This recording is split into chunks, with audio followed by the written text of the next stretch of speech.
Yesu ashimwe. Ni Evangelist Grace, Master Seed Faith Ministries. Ndabashuje mu izina rya Yesu. Uyu munsi nkuko mubimenyereye ndi kumwe n'umutware wanjye Odari Innocent. Twagira ubuntu bwo kuba twasuye couple nziza. Nukuri ndagira ngo mbakumbuze, ndagira ngo buri muntu wese uzakurikira ikiganiro cyacu cy'uyu munsi cyangwa n'ugikurikira mbakumbuze abatumirwa bacu uyu munsi. Uyu munsi rero turi kumwe na couple twasuye mu rugo iwabo. Turi kumwe na Pastor Kamanzi Alan, ndetse reka bariwe duheraho. Pastor wakwibwira abakurikira Master Seed Faith Ministries, hanyuma tukomeze. Yesu ashimwe cyane. Nitwa Pastor Kamanzi Alan nkuko babivuze. Tukaba dutuye hano. Ndi kumwe na madame nawe yabibwira. Yesu ashimwe. Nitwa Christine Matabaro. Turabashuje murakoze. Amen. Murabyiyumviye, hari tutarakomeza ngo tujye mu kiganiro nyirizina. Iyi couple nukuri ndayibakumbuje. Mbere yuko rero dutangira, Pastor, nagira ngo ubanze udufashe tujye kuririmba indirimbo imwe yo mu gitabo cy'indirimbo. None turangiza kuririmba iyo ndirimbo, nagira ngo dufashe dusenge, udusengere noneho twinjire mu kiganiro nyirizina. Ariko ikiganiro cy'uyu munsi kugira ngo nawe uriho witegura cyangwa se uzanagikurikirana, tujye kuganira ikiganiro kivuga ngo kumvira cyangwa se kugendana n'Imana. Kugendana n'Imana. Ushobora kwibaza se kugendana n'Imana gute? Uyu munsi abatumirwa turi kumwe nabo, iyi couple twasuye hano, wowe urabazi, njyewe nakubwira ko murafashwa kandi nukuri muraza gusobanukirwa neza iyo umuntu agendanye n'Imana. Iyo Imana yagutumye, iyo Imana yaguhagurukije, iyo Imana yakubwiye ukayumvira, bikugendekera biti. Rero turaza kuhabwa ingero nyinshi, turumva ubuhamya bwabo bw'umwimerere, abantu batakubwiye. Uyu munsi turaba turi kumwe n'abantu bagiye kuduha ubuhamya, kandi ndabizi nawe ko uri bufashwe. Uraza kumva ukomeye, uraza gushyigikirwa, uraza guterwa imbaraga, uraza gusubizwamo ingufu zo kugendana n'Imana, kwiga kugendana n'Imana, ubuzima bwawe ukagendana n'Imana. Rero reka tudatinze turirimbe iyi ndirimbo yo mu gatabo k'indirimbo, noneho Pastor dusengere nuko dukomeza ikiganiro cyacu. Ni indirimbo yo mu ndirimbo ijana yego gushimisha Imana. Reka dutangire. Pastor nishuyizi cyane. Reka turirimbe. Amen. Ubwo Umwami Yesu ankunda ndamahoro, kubw'imbabazi ze nyinshi ndamahoro, nuhagiwe n'amaraso, nkomezwa n'ubuntu bwinshi, kandi amfashe n'ukuboko ndamahoro, nuhagiwe n'amaraso, nkomezwa n'ubuntu bwinshi, kandi amfasha n'ukuboko ndamahoro. Naho haza ibyago byinshi ndamahoro, Yesu n'umukiza wanjye ndamahoro.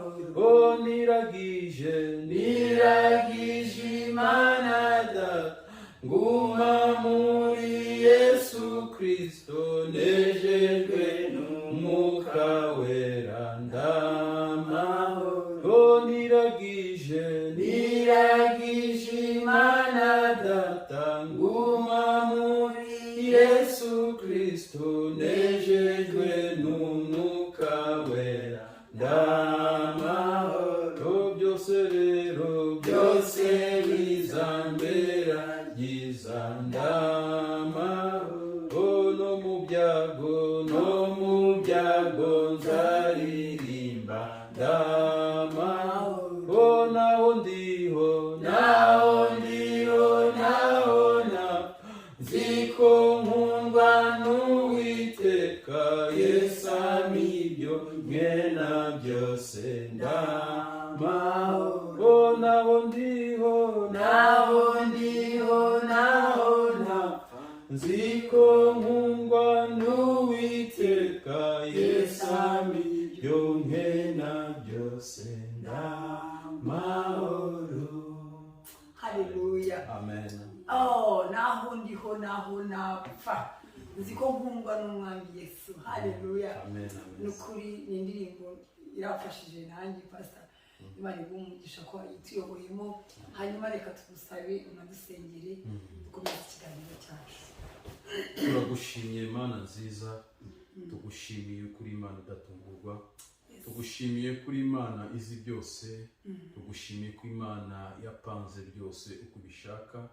No kuri data wera uyu munsi, no kuri ntabwo twari tuwuzi, ariko wari uzi n'ibiwugize. Mana ubishimirwe rero ku bw'aka kanya keza uduhaye, no kuri n'akanya k'agaciro. Nukuri turakwinginza amagambo yose tuvugira hano hantu, turakwinginza bari we Mwuka Wera bari uyobora, kuko ni wowe uzi bikwiriye imitima y'abakurikiye mwami.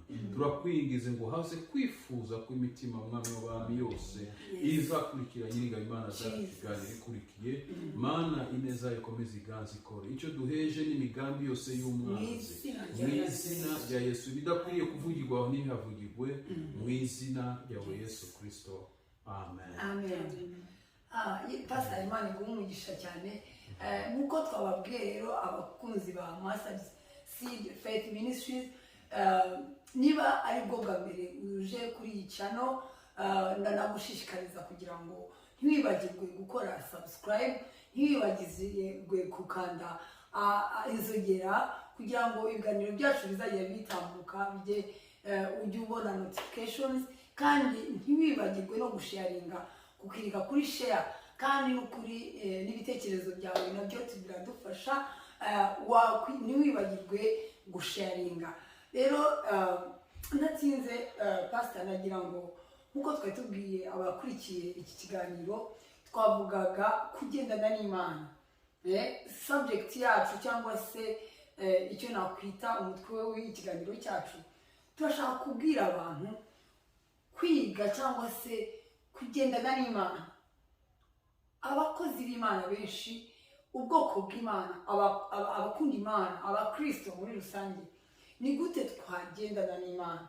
Hari igihe umuntu avuga ati Imana yaravuze pastor, Imana yaravuze, ariko ugasanga nubwo Imana yavuze ntabwo wakurikije amabwiriza, ntabwo wumviye cyangwa se wabyirengagije ko yanavuze.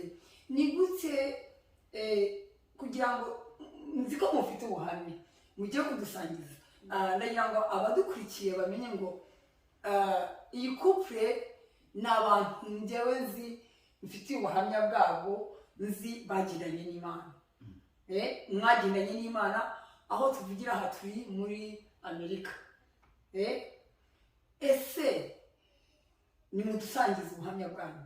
Pastor, tubwire kuza muri Amerika, icyo gitekerezo cyaje gite? Ese wagendanye n'Imana kuko Imana yari yarabikubwiye ko uzaza muri Amerika? Mudusangize ubuhamya bwanyu kugira ngo n'umuntu ukurikiye Master Seed iki kiganiro cy'uyu munsi avuga ati Imana yaravuze ariko sinzi aho bizaturuka, sinzi izacisha hehe, n'ukuri asubizwemo imbaraga.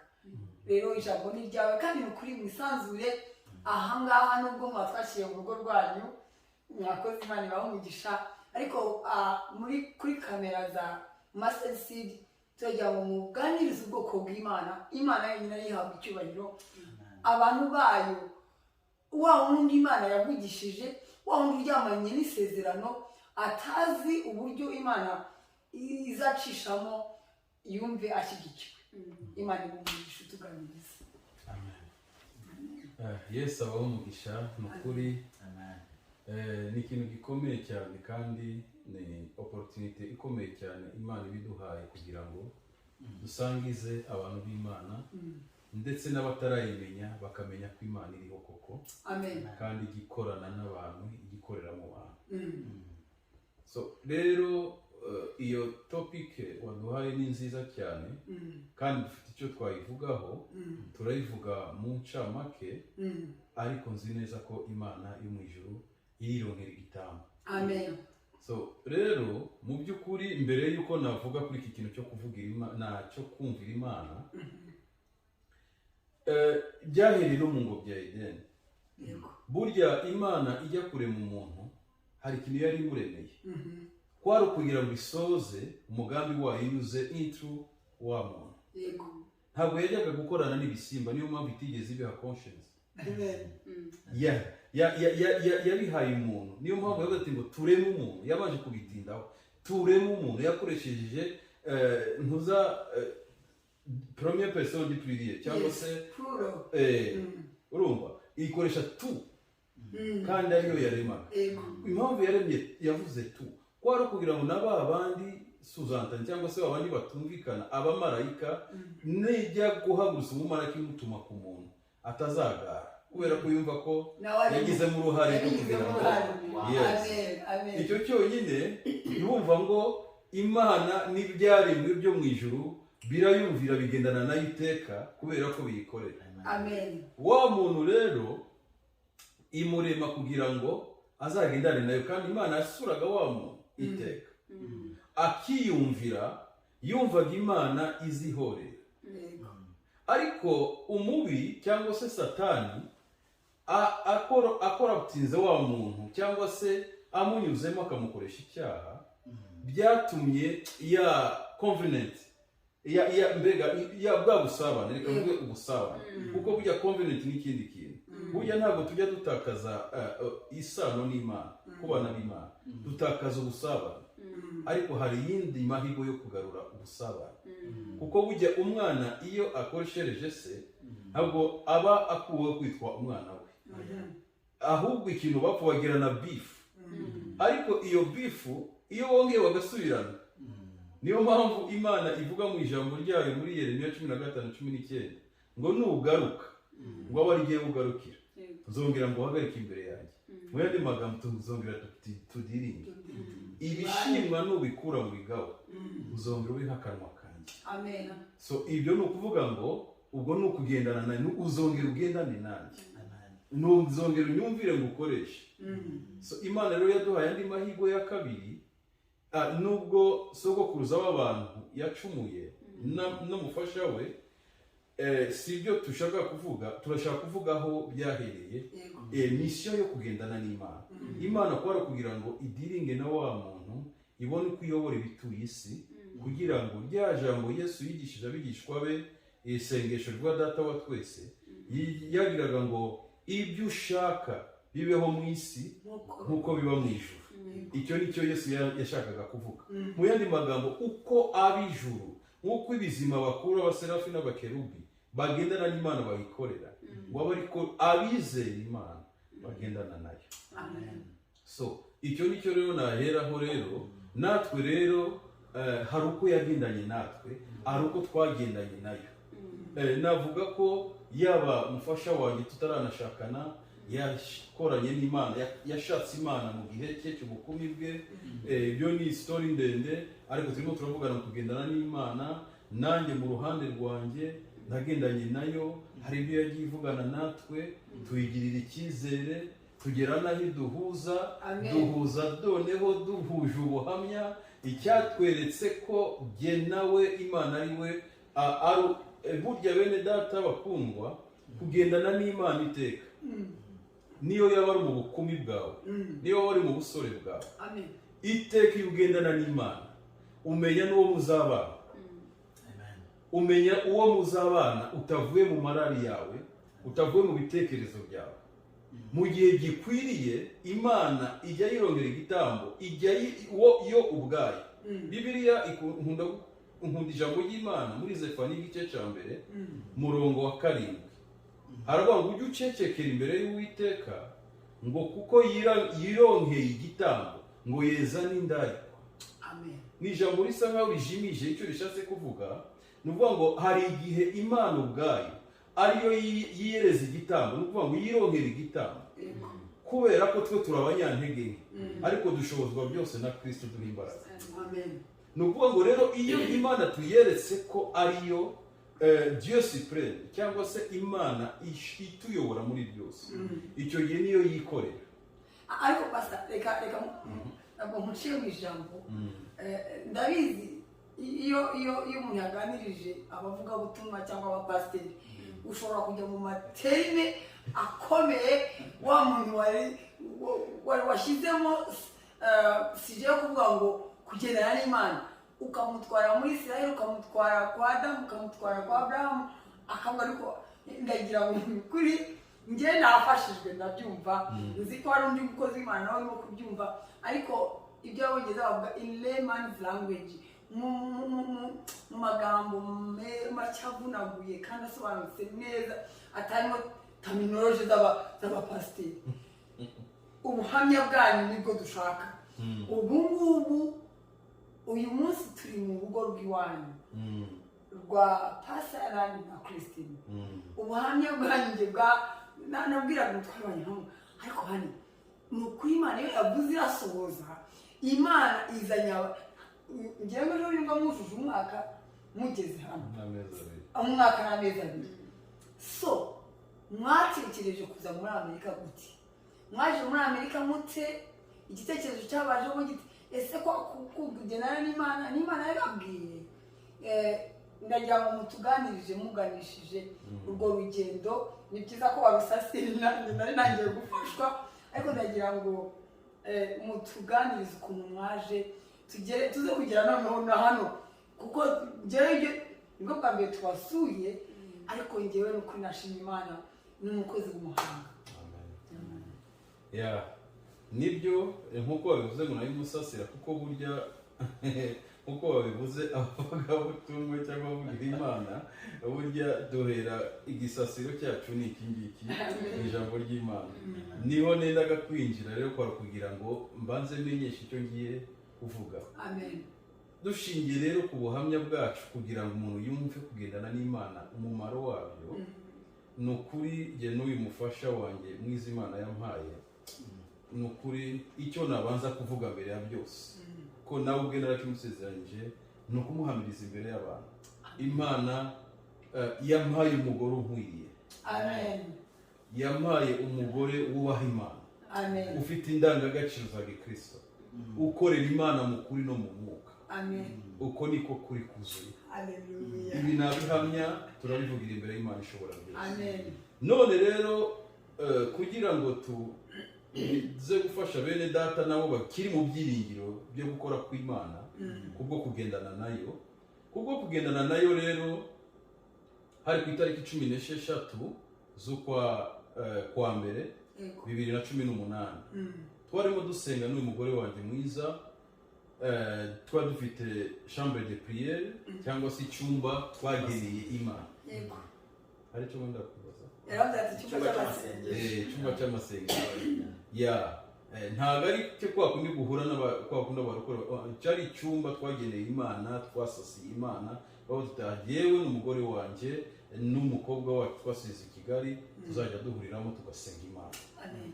So rero tujyamo turasenga, nyuma y'iminsi 3 tugiye gusangira kugira ngo dufungure amasengesho y'iminsi 3 turangije.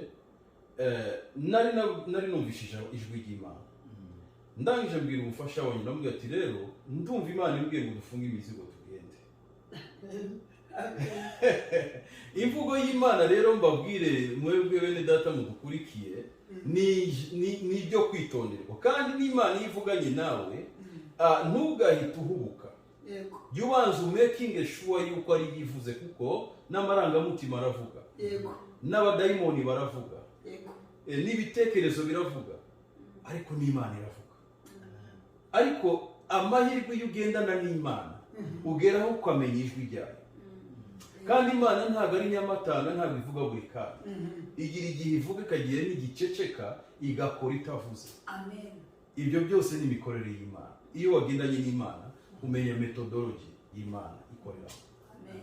So rero nuko byagenze rero madame aravuga ati okay, Imana turayizi ni ukuri ariko iratuganisha mu by'ukuri turajya he tugiye he? Suko tutari dusanzwe dufite amasezerano ko tuzaba hanze ariko precisement hehe precisement gute mu buhe buryo buzagenda mute ibyo tutagiye kubesha imbere za kamera ya Master of Sea ntabwo twari tuzikerekezo ariko kubera ko Imana itagishora umuntu ivo mwibuke kubwa nuza ihagurukiza Abraham ntabwo yamubwiye aho imujyanye ujya mu gihugu nzakwereka. Imana rero igiye kuguha isezerano ibanza ikagutera amatsiko. Ya matsiko niyo atuma ukomeza kuyishaka kugira ngo ugendane nayo, ushire amatsiko izaguhe noneho complement y'icyo kintu izakuzurize iryo sezerano imaze kubiguha. So rero twakomeje dushaka Imana, turabibika, yewe turanabyibagirwa, tugera naho turabyibagirwa. Haza ibintu byo gukina green card. Madame rimwe araza harabimbwira, nibuka ko twigeze twanabikina ariko biranga, ariko ibyo gihe twumvaga ari ugutantishatsika nk'abandi ariko tutabishishikaye. Icyo gihe rero mu kwa 10 ko ibyo 2018 noneho tugera igihe turaplayinga, ariko mu kwa playinga nabyo byari gitangaza. Tusa nkaho tugwana n'imitima, tusa nkaho kubera ko madame nawe ku giti cye yari yarabikinye ku giti cye naje narabikinye ariko bifailing, ariko tuvuga twageze naho tukajya tubiganira na shiri wanjye batari ku ibintu ntabwo bibaho. Akabari nawe agira n'ababazo ariko se abo bakora muri amasibe ese ibi bintu bibaho? Birakora. Hari abajya batomboza. Hari abantu bajya batomboza bambwira kuko akunda ibihamya. Icyo mukundira cyane akunda ibihamya cyane, kandi ni byiza burya. Hari abantu bagaye Thomas igihe cya Yesu, ariko burya ugiye gukurikirana za Gatoma hari abantu benshi yavugiye batinye kuvuga koko niwe cyangwa no muzima. Burya Thomas rero yabarizaga abandi nkuko twabivugaga. Dukomereje rero ku buhamya bwacu rero, icyo gihe rero haje kuza ibintu bya green card, turabyumva na madame, nta nubwo twabyitayeho cyane. Noneho tujya inama rimwe, yewe washaka twaje no kujya ku munsi wa nyuma wo gufunga, wo kwiyandikisha, wo kwa applying. Nibuka ko nagiyeyo bwa mbere ari mu saa 6 uwo munsi wa nyuma, mbibwira madame yafite n'akazi kenshi mu kazi yakoreraga mu mujyi, noneho asa nk'utrena kuza. Burya reka mbabwize ukuri bene data, icyawe ntaho kijya. Isezerano ry'Imana iyo ryasohoye nta cyaryitambikaho iyo ugendana nayo. Nuko rero uwo munsi bigera naho numva ashaka no gucika intege ngo nitahire kuko byari nabirangije. Noneho madame aza kuza nyuma ntagiye kwibwira gutaha, araza turaplayinga, baramukorera, yewe hari hasigaye nk'abantu babiri kugira ngo bite binarangira. Urumva yiyandikije mu banyu, turagenda noneho turicarira. Noneho nihuse cyagiye cyo gusohora kwabyo, urumva nta nubwo twabyitayeho, nta nubwo twabyibukaga. Noneho kwa kundi Imana ijya iherekeza isezerano ryayo, ijya imenya inzira umuntu anyuramo. Noneho rimwe mu mujyi ndabyukana nibereye mu rugo uwo munsi, ndi kumwe n'umuhungu twiganaga ishuri rya teoloji. Noneho madame uwo munsi ajya kuri cyber cafe, atari byo bimujyanye, agiye gukora guskana impapuro ze ko scanner ku kazi yari yagize ikibazo. Noneho asanga abo bahungu muri cyber cafe barimo baraganira ibyo bintu bya green card, abatsinze abatsinzwe. Noneho yibuka ko twabikinye. Noneho asa n'uwibariza, yibarije bahita bamubaza hari amafomu bari baduhaye kuri nuza kuri application kuri tumaze ku applying hama noneho aza gutaha arayambwira nkunda kubika buryo tudosiye twose mbana ndaducukumbuye aho nari natubitse nta nubwo numvaga ari byo bukeye bwahajyayo arazimuha none azimuhaye abanza jyewe kundebera jyewe abanje kurebera jyewe asanga natsinzwe ahita acika intege abatumva ahita abaza uwo muntu wo kuri kafe aravuga ati ariko se ibi bintu koko ntabwo ari ibipini ntabwo ari byo so byari ibintu bisekeje cyane noneho umuntu umuhungu arangije aramubwira ati mama hari nzi n'abantu batsinze kuri uyu mwaka reka wowe murebere bati mva sinzi pfa kundebera agiye kumurebera bene data mbabwire burya isezerano ry'Imana iyo ryasohoye nta cyaritangiye basanga yaratsinze bati mama waratsinze usibye no gutsinda waje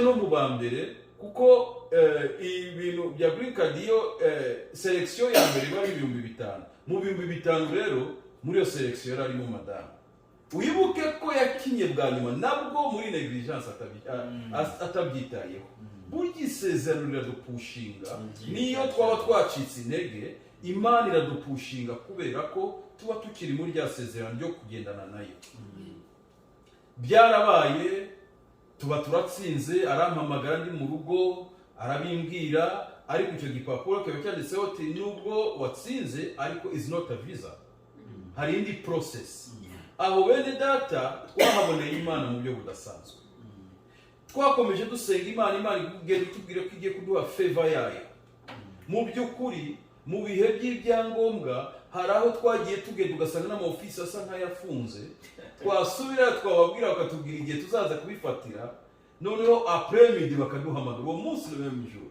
favor y'Imana igenda tuyibona ndibuka ko n'icyo gihe aho ngaho kuri ministere ya justice yari yamaze no kwimukira ku nzu shasha ya Kimihurura ibyo ni ibintu birebire niho twabifatiye yakoranaga minikofini nuko rero ibyo bintu rero twagiye tubona favor y'Imana mu buryo budasanzwe n'ihuse n'ibirebire hose aho twakomangaga twasangaga Imana yahadutanze kandi noneho twahura n'aba bantu badufashaga kuba twashaka ibyangombwa tugahura n'amarira y'abantu mu by'ukuri ndimo ndashaka kuvuga kugendana n'Imana abantu babarize babibuze abantu barimo bataka babibuze no tukibaza tuteske iyi gusa iki kintu ni kirimo kutwereka favor y'Imana suko twebwe twayikiranukiye birenzaho nuko igihe cyacu cyari kigeze iyo wategereje Imana wihanganye igihe cyawe kiragera nukuri Imana ntibesha si umuntu w'Imana si umwana w'umuntu ngibeshe nuko rero bigeze igihe noneho cyo kujya kujya kuri visa igihe cya interview turagenda hari tariki enye z'ukwa 11 sinzabyibagirwa icyo gitondo cyiza cyo mu gasusukuruko tujyayo ibintu bitamva tusa nkaho dufite amanuza burya umuntu aba ari umuntu nyine ugira gushidikanya kakaza bati so okay uko biri kose twose ariko mbere yuko tujyaho mvuga akantu kari bufasha abantu burya mbere na mbere Imana twabanje tujya ku musozi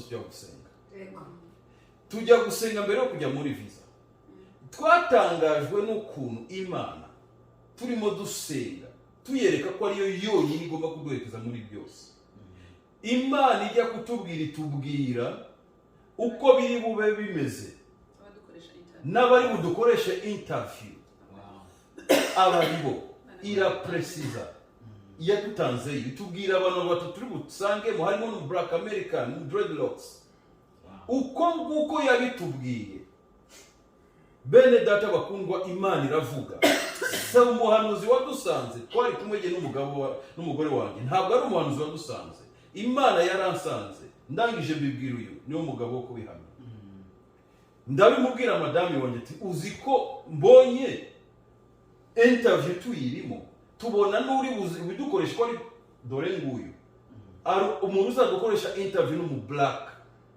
ariko pastor mumbabarire hari abantu benshi bazakora iki kiganiro bazagikurikira kuri Master Seed Faith Ministries. harimo n'abatizera Imana, harimo n'abatari abakristo, ariko harimo n'abakristo. Imana ishimwe ko batangiye kuvuga Thomas.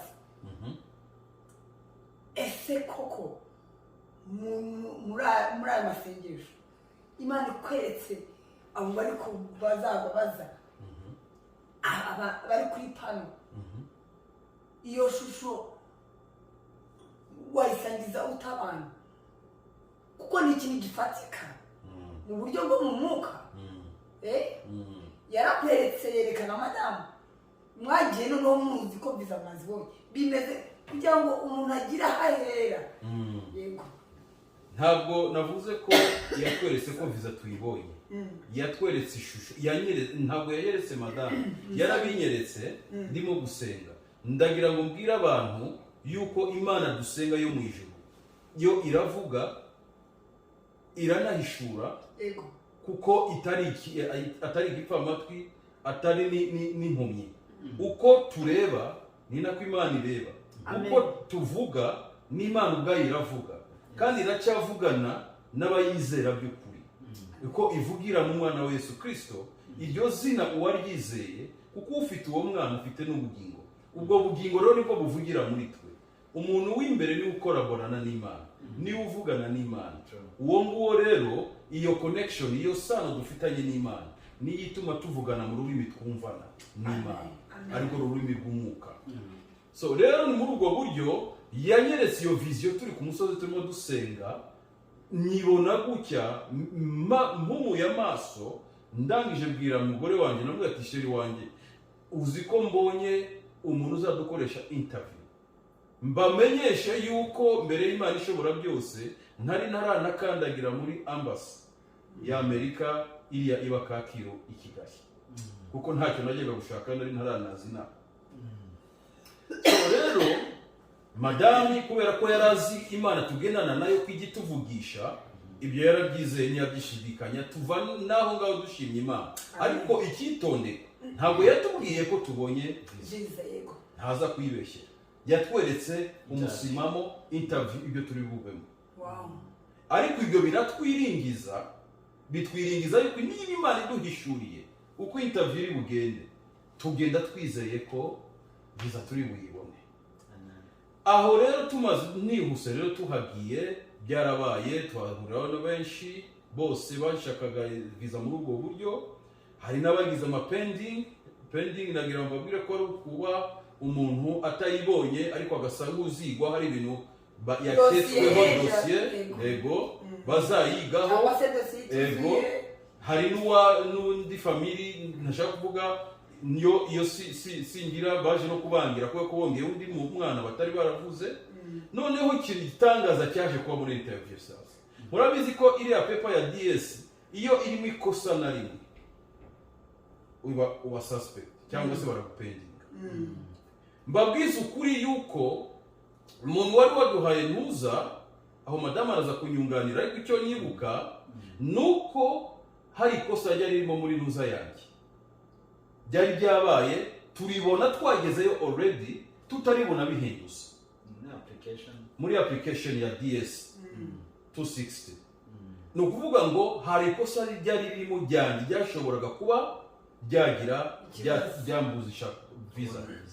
Nibuka ko nafatanye n'umugore wanjye, turimo dutegereza ukuboko, turasenga, turavuga tuti Imana, aha nta gusubira inyuma, nta guri gusubira inyuma tujya gukosoresha, byarashobokaga kuko dore ko ari nibyo twari twarakosoresheje mbere. Ntabwo turi gusubira inyuma.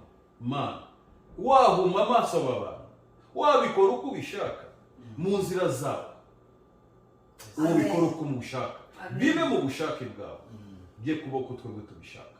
Ikosa urabizi ko atari ugutirisha, ntabwo ko ari ugutirisha, ni error, typing error yari yabaye. Mana, wiyeshe icyubahiro. Bakundwa b'Imana bakurikiye Master of Seed, uko twabisabye Imana ndagira ngo babwire ngo uko twagiye tuze abo tusanga kuri nza niko twahabasanze. Wow. Niko twahabasanze. Umuzungu aje kugira ngo iyo ntuza tusanga tugize confusion, ashaka kudukoresha ntuza, ono wahitahuraho n'isaha ye yo kurangiza shift ye, hahitaza wa mu black American kugira ngo ikimana yatusezeranyije, ikimana yatweretse gisohora. Wa mu black American wese uko nakamubonye yarafite dreadlocks y'umugore. Yes, niko yaje. Tuhita turebana n'uyu nguyu.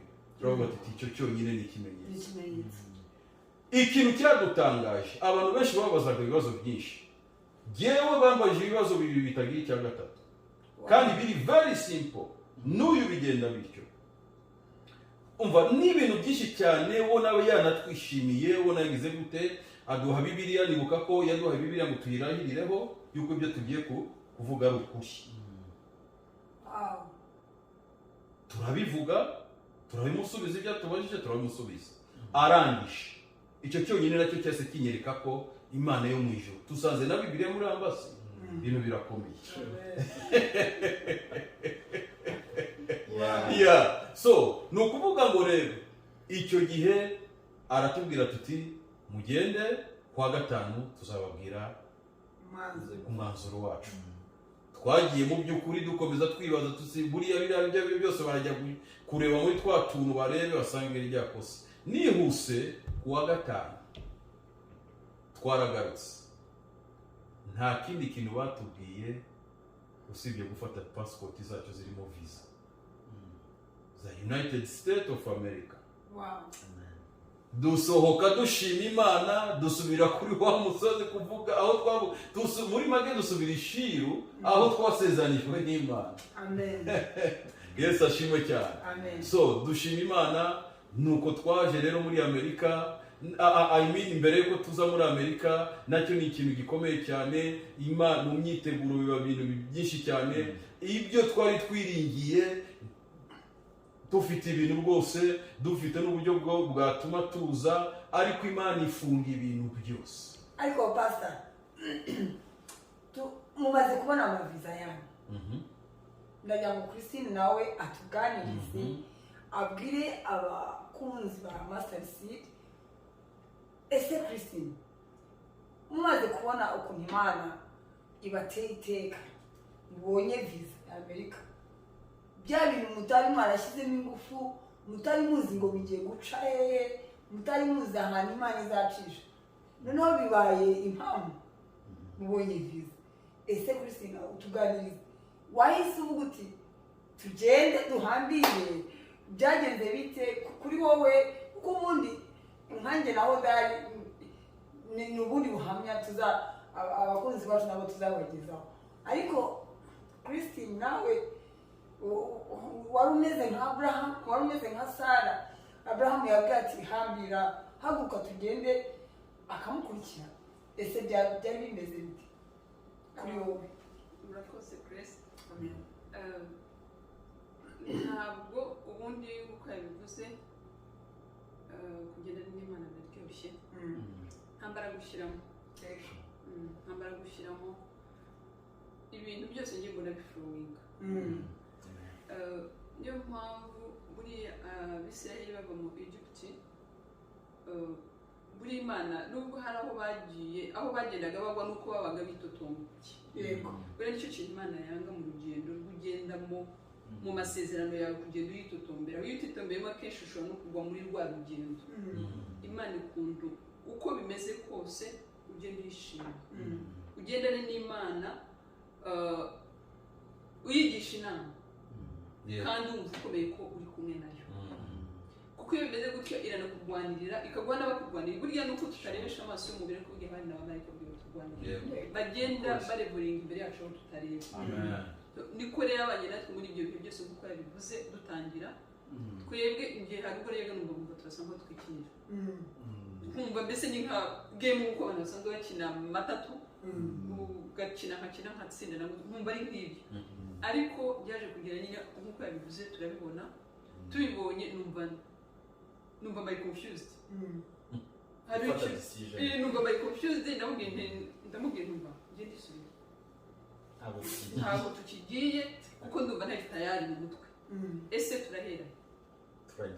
turajya hehe icyo gihe twe tutaranabaza iyo twe tutaranabaza n'icyerekezo cy'aho tujya kuko twe tuzi ko Amerika ari nini twe tuzi ko twarabisomaga kuko yuko twe tuzi ko harimo amasiteti hafi 51 tukumva amasiteti 51 yose nayacu yose tuzajyamo ni ukuvuga ngo aho ngaho twari dufite n'ubishoboye confused ndamubwiye ndumva mbaye confused kuko tuzajya nta bavandimwe dufite ngo turasangayo yewe ndamubwiye ndumva mbaye confused kandi ndumva ntabishyigikiye reka twe tubyikorera niko twabigejeje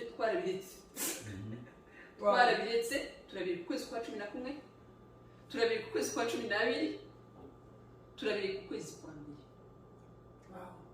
amezi 3 twicaye kuko yarambwiraga atari ko se bizagenda gutanga ibintu bitaranze ati sombe bizakujya mu byawe tubisengere ariko se mwumvaga wowe uretse kutamenya exactly aho muzajya niki wumvaga nanone cyumfashe cyane numvaga ntafite za mbaraga zimfasha kugira ngo ushobore guhaguruka ngo nterure ya nk'uko wabivuze ibintu bishyire ku mutwe se nangwa biterure nangwa se ushobore gupakinga bimwe bishyira uruhande ibindi bishyira mu bwenge uratwarira numvaga izo mbaraga ntazo ndagira ese ntibyaba ari bwa bwoba abantu umuntu agira muri kamere ubwo se ndagiye ariko se ngiye he nk'uko wari ubivuze states ni nyinshi cyane ariko nta muntu nabakira munanamenya na state mugiyemo kuko ngo wari ufitemo nk'ubwo n'iki cyatumaga mudafata umwanzuro ngo mwemeranye muvuge muti turahagurutse itariki niyi niki cyabagoye mbese gufata umwanzuro kandi nanone ikindi ahani muri icyo kibazo cyarabajije mwibuke none mwari mufite isezerano none rirasohoye none wowe uti singiye uti ntabwo byumva ese kugira ngo abantu basobanukirwe neza ni imitungo mwari mufite ni ukubura kumva nyine kwa kubura aho muzagenda mujya sinzi kuko twebwe natwe dufite ubuhamya bwacu nkatwe bw'abakurikiye ubuhamya bwacu twacishije kuri YouTube buri kuri no channel twebwe Hodari na Jason baraje noneho turavuga ngo reka ntawamenya baza mugende njyewe sigaye ku kazi hano n'ibipfiriya muzigarukire muhasanga musange mbese gutyo kandi twibagirwa natwe ko Imana rero yaduhaye iryo sezerano dutangira kwirwanirira haza kuzamo n'ibibazo rwose nanjye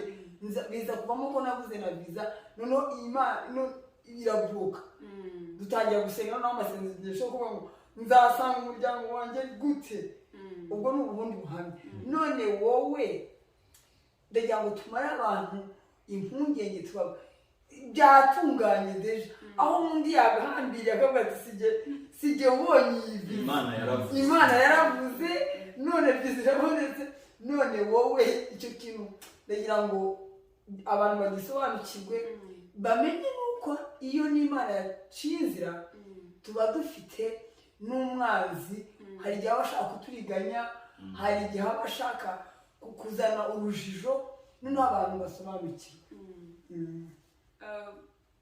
aho ngaho kubera ko nari mfite urumva aho ngaho nageze aho usa nkaho nashaka kumenya exactly aho Imana itwerekeza aricyo cyatumye mfata umwanya wo kuvuga ngo reka tubireke tubiretseho kugira ngo tubanze tumenye icyerekezo cy'Imana tubaze Imana aho Imana igejeje turayishimye ariko dukeneye no kumenya indi step turajya hehe bigeze aho ngaho hari ubwo aho ngaho ngiye ngo nagize nabaye namwe ngo tubyikorere turabyikorera mu kwezi kwa 11 mu kwa 12 mu kwa mbere niko twagiye kubaza Imana turagenda kuri wa musozi wacu umusozi twari tugiye kujya kubaza Imana tugita ishiro tujya ishiro kujya kubaza Imana turavuga ngo Imana twongeye twagarutse niya famille ese turerekeza nubwo Imana yatubwiye aho twerekeza ariko nicyo cyiza cyo kugendana n'Imana tumaze kumenya aho twerekeza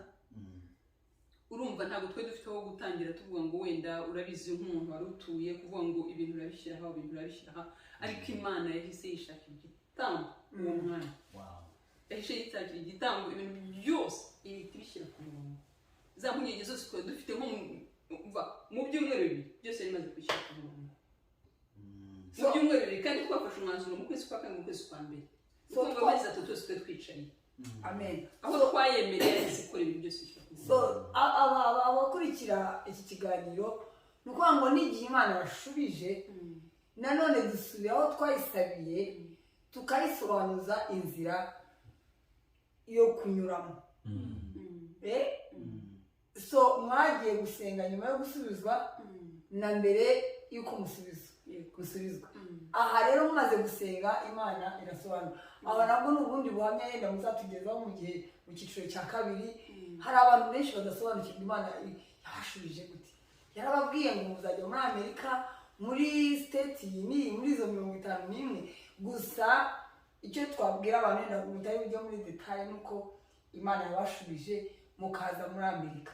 Uyu munsi rero mwageze muri Amerika. Nagira ngo wenda twegera umusozo. Christina murakoze pe. Iyo mbabona twebwe kuko tuzi n'ubuhamya bwanyu cyane tubona ari rwa rugendo twavuze rwo kugendana n'Imana. Ari kumvira no gutegereza ijwi ry'Imana kuryumva. Ese muri Amerika mugeze muri Amerika ni mudusangizeho gato urugendo rwanyu muri Amerika. Mufite akazi uyu munsi dore twabasiye mu rugo iwanyu kubera iki hari couple nyinshi tubona nukuri ndetse hari n'abakozi b'Imana nzi bavuye muri Afurika ari abakozi b'Imana bakundana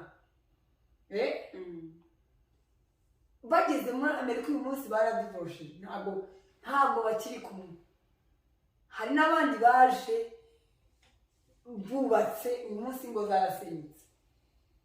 Ese murabona biterwa n'iki?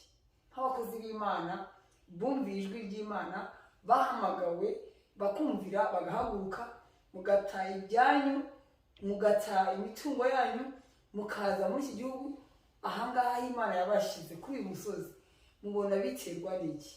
Ese ni kubera iki abantu bava mu benshi mbonye bavuye muri Afurika bameze neza uyu munsi baratanye? Mu buzima bwa Amerika ni gute? Ni iki kirere bimeze bite?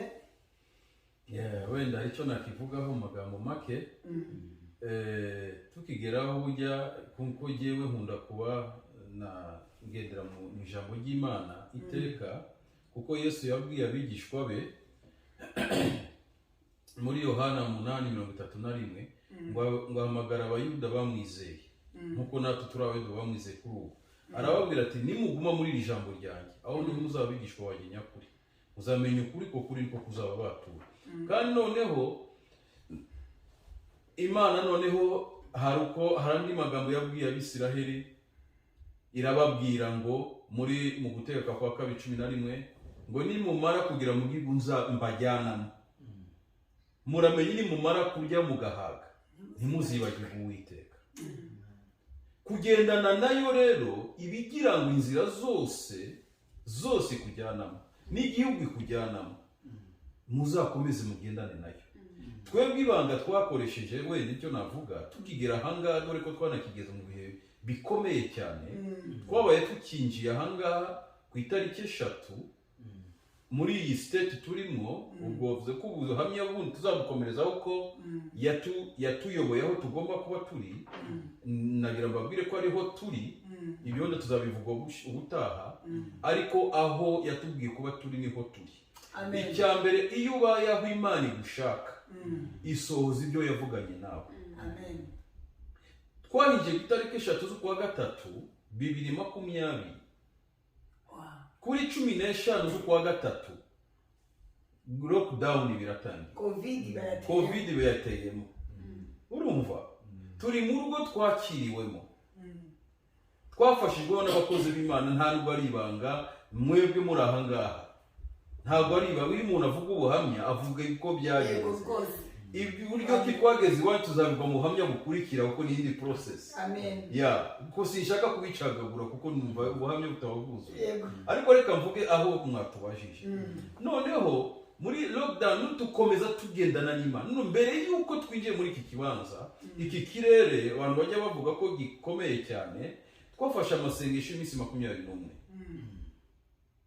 Tuyasenga tukurikije kiriya cyerekezo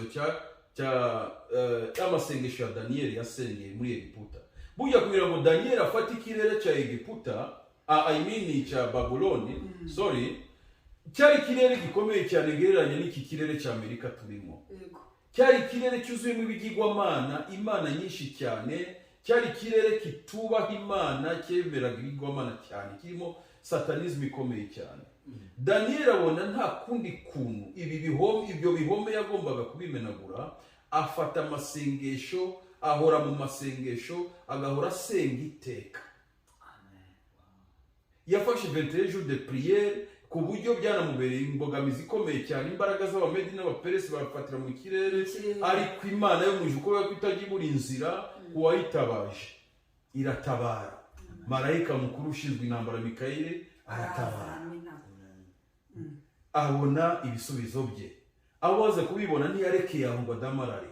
Bibiliya itubwira ko yasengaga 3 ku munsi mu buryo bwo kugendana n'Imana.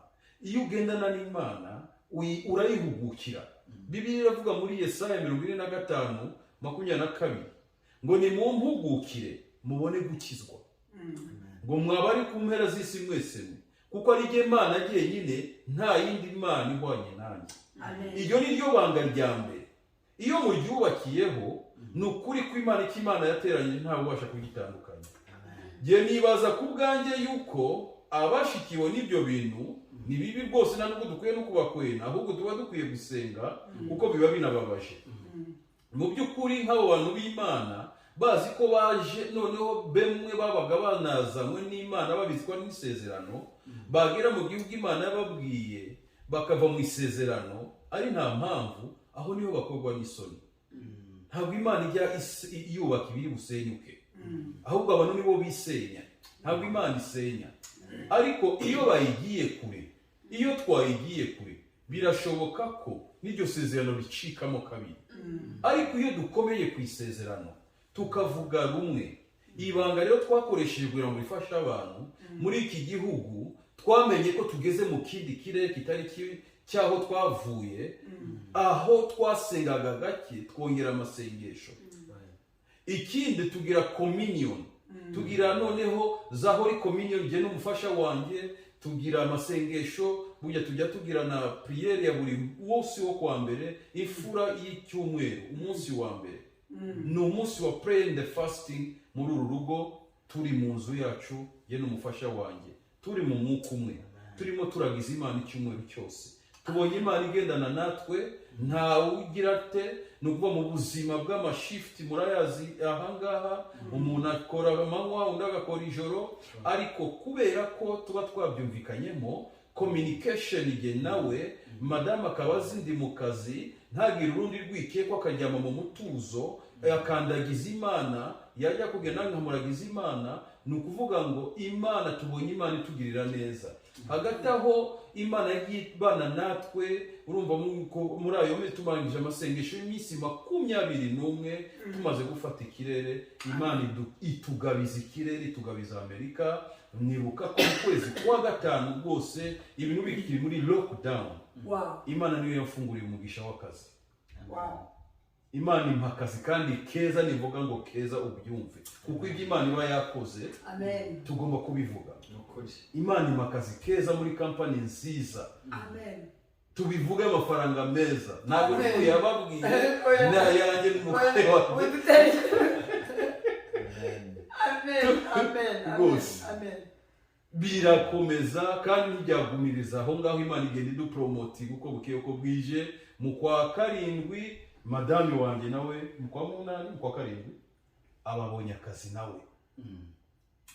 Ababonye akazi same company.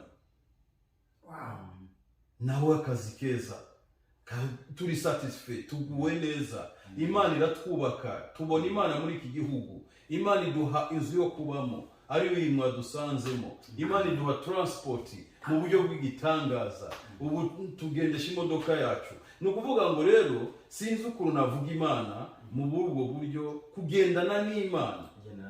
Ni ukuri Bibiliya iravuga muri Matayo 6:33, mubanze mushaka ubwami bw'Imana no gukiranuka kose, ibindi byose muzabyongererwa.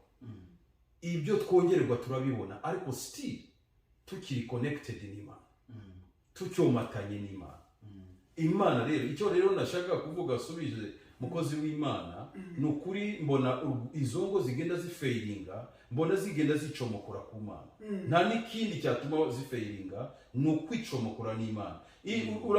Muri mu Balewi 18 Imana iravuga umurongo wa mbere ngo muramenye ngo igihugu mbajyana, ngo ibwira Abisirayeli ngo muramenye nimuzifata nimuzage ingeso nk'iz'abanyayegiputa mbakuramo, ngo ikindi kandi nimuzigana ingeso z'abanyakanani bajyanamo, ntimuzivange nabo, kuko ndi Uwiteka Imana ifuha. Ni ukuvuga ngo ibyo nubikora ni ukuri nta kabuza nzabana nawe. Urumva imico twasanze aha ngaha, iyo akenshi iyo ingo zijya gufeiringa, ni uko ugenda ukifatanya imico itari iwa, imico itari Imana ikuziho. Ugasanga benshi aha tubona bigize Abanyamerika kandi tuzi ko twavuye hamwe, kandi imico itabereruka, kuko burya bene data icyo nababwira, buri muntu wese muri Christianity yiwe akwiriye kugira Christianity according to his culture. ariko pastor, tukiri aho ngaho uvuze akantu keza kajyanye n'umuco. Reka mubaze, umuco wa hano ko nabonye utandukanye cyane n'umuco tuvuge uw'iwacu i Rwanda aho twaturutse. Urugero, abagabo tuzi ko badateka, yego, iwacu mu Rwanda nibaza ko i Kigali utatekaga, kandi hano ufite shift na Christine afite shift. I Kigali twagiraga abakozi, hano nta mukozi dufite. Ese abantu wabwira iki iyo kaje kwa adapter byari bitakoraga, wakorerwaga, watojwe, wowe uri na pastor rwose? Ese ibyo bintu aho yenda zo izo conflicts no guteshuka uretse no kwicomokora ku Mana, yenda byatuma mudasengera no mu mwuka umwe? Niba uzi warumenyereye kudateka, ukaba warumenyereye kutiterera ipasi, ukaba warumenyereye, noneho wagera hano ukabubera ngombwa ko yenda ndabyikorera ukanafasha na madamu, ese kujya muri wa mwuka umwe ntibizagorana? Sinzi ikintu waganiriza abantu gato twegereza ku musozo, hanyuma nkagusaba ukanasengera n'abantu dusoza. Icyo navuga cyo, iyo Imana yavugaga umuco, ntabwo ya focusinga habaho umuco hakabaho n'ingeso. Yego. Kandi ingeso iba mu muco. Ni ukuvuga ngo hari ingeso z'Abanyamerika ziba mu mico yabo. Yego. Ariko Umunyarwanda iyo azikoze zidashobora kuba zagira. Ndavuga ingeso mbi bien sûr. Yego. Ingeso mbi nko mu muco w'iwacu, ntawe uzi imbere y'abakuru agahagarara akifata amayunguyungu, abwira asa yifashe mu mayunguyungu atya, abwira icyo amubwira, tuza twiyubashe. Ariko aha ngaha umwana rwose ashobora no kuza akicara no kuri aya meza, ise na nyina bari aho n'abashyitsi, akamubwira icyo amubaza, barabyemerewe. Iyo ni culture z'aba bantu. So ugasanga imico nashakaga kuvuga, imico ni ya yindi mibi. Ni ukuvuga ngo urugero mu myambarire,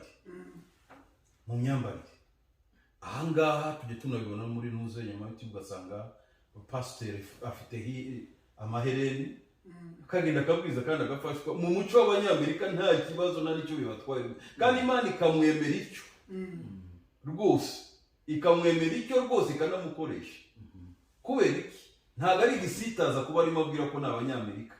Ibyo they don't care. ku byerekeye imyambarire amamini jipe ibintu nk'ibyo ariko ibyo mu muco yacu nyarwanda ntabwo ari byo aha noneho ngereye kunuzenya ku byo wambwiraga byo ese byo guteka mu rugo ese ntabwo ari byo byaba bituma intandaro y'aba papa ariko nababwira ko mu bico Imana itabuza mu buryo byo mu rugo kwisayirira kuko uko abantu uko tugera ibihugu tugeramo cyangwa se ahantu dusanga situation dusanga ahantu itabangamiye ubugombe bw'Imana ubushake bw'Imana ntabwo twibuze gukora kuko iyo ni uburyo muri famille nuvuga ngo famille no kuvuga ngo mu buryo bwa famille nuvuga ngo guteka si icyaha kuba nafata imyenda nkamese si icyaha ko ndimo ndakorera urugo rwanjye iyo ni ntuze yani aspect familial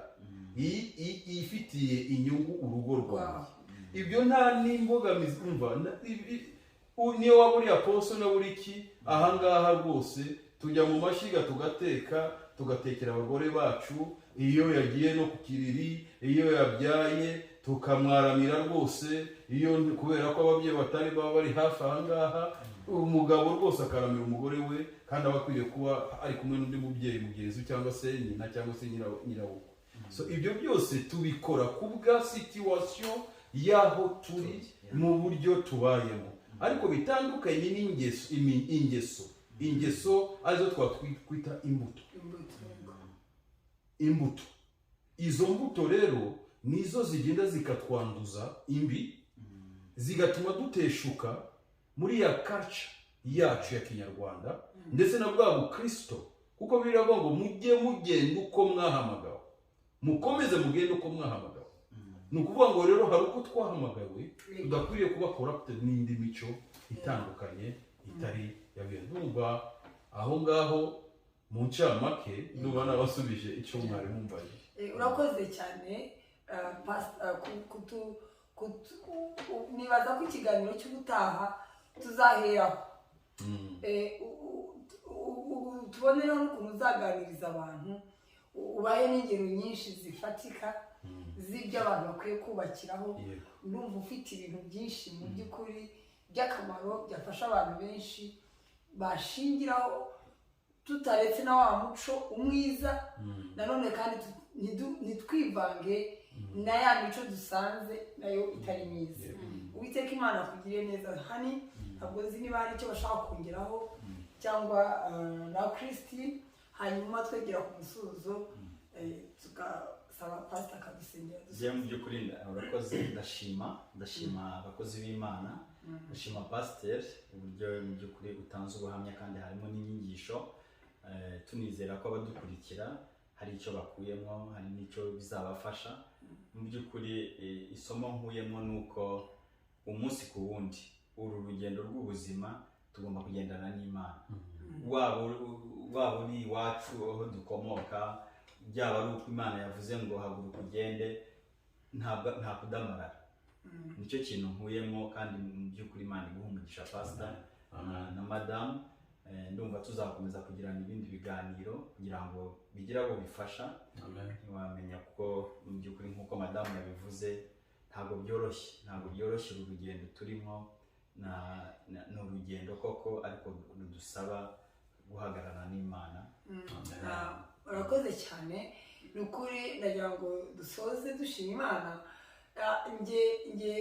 ndafashijwe niba ari uko n'ubundi buhamya bwanyu nari narabwumvise ariko hari ahantu mwageze igihe Imana yavuganye nawe kuko Imana ijya ivugana n'abantu ariko abandi bantu bakavuga ko Imana ivuga gute ubwo nabwo ni ubundi buhamya tuzagenda tubwira abantu ukuntu Imana itanga ibimenyetso ukuntu Imana ivuga ibwira abantu ariko hari n'igihe Imana ivuga imyaka 10 igashira ubundi hari igihe ivuga igihe gito kigacaho hari n'igihe ivuga none n'uwivugishije ntiyumve ko ari Imana yavuze rero tuzagirana ibihe byiza cyane kuko mu by'ukuri Imana twabonye igendana namwe n'ukuntu yabazanye no mu gihe cya covid igihe mwageraga hano wari wabikomejeho mukajya muri lockdown uyu munsi mukaba mufite akazi mwembi uyu munsi mukaba muri mu nzu yanyu mutuye uyu munsi mukaba mufite imodoka mugenda uyu munsi, kandi hari abandi bantu tutirengagije bamaze imyaka myinshi hano kandi mu by'ukuri tuzi yenda baba batari kuri nivo yo muri uyu munsi. Rero kugendana n'Imana ni byiza, tushishikariza n'abantu kuyizera. Imana icyo yavuze no gukora iragikora.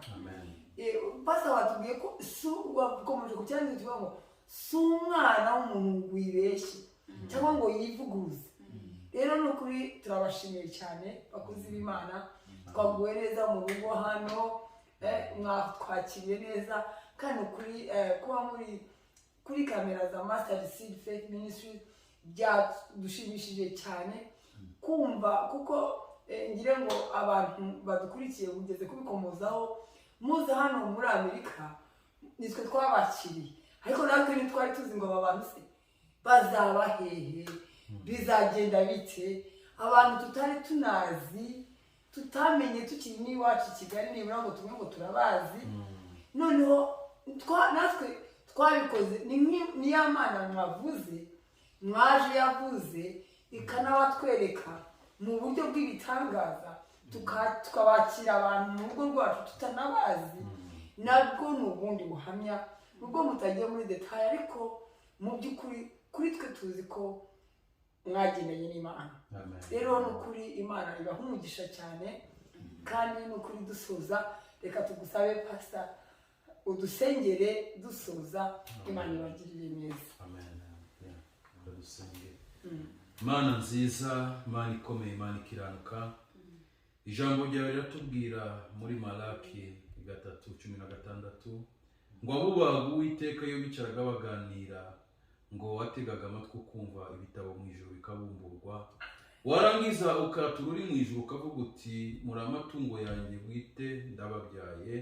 Mana nyiribambe nyiricubahiro, data wera, turagushimiye ko wari uri hagati muri twe, turagushimiye kubw'imitima uvuganye nayo, turagushimiye kubw'ubugingo Mwami Imana ishobora byose uzuye, turagushimiye Nyiringabo Imana data wari wese kuba uhaye icyerekezo, turagushimiye Nyiringabo Imana data wari wese Isiraheli kuba ukuye mu rungabangabo. Mana ubishimirwe kawe gucubahira Umwami. Dusabiye umugisha Mustard Seed Ministry kugira ngo Umwami wagure imbago zayo, kubwo kubaka imitima ya benshi, kubwo kutangariza imikorere ndetse n'imikoranire y'Imana, mu izina ryawe Yesu Kristo. Urakoze rero Mana yacu Nyiringabo, komeza utugire neza, umugisha na sheri wanyu twari kumwe, ndetse Nyiringabo n'abakozi b'Imana Mwami data wagize Mustard Seed Ministry, mu izina ryawe Yesu Kristo. Wagize uruhare kugira ngo ikiganiro kibe, Mana ukomeze wagasane kandi uyeshyirize icyubahiro Mwami. Dusenge abantu bose Mwami batarakumenya, kugira ngo data muri isi yose ugendagende Mwami, ubakoreho, ubarebe neza, ubiyereke, kugira ngo Uwiteka Mana ishobora byose wakanguza ibimenyetso kuko kuza kwawe ari kugufi, mu izina ryawe Yesu Kristo. Amen. Amen. Uwiteka rero abagirire neza, ni ukuri nawe ntibibagirwe gukora subscribe, share and comment. Bye bye. Bye bye. Sansa.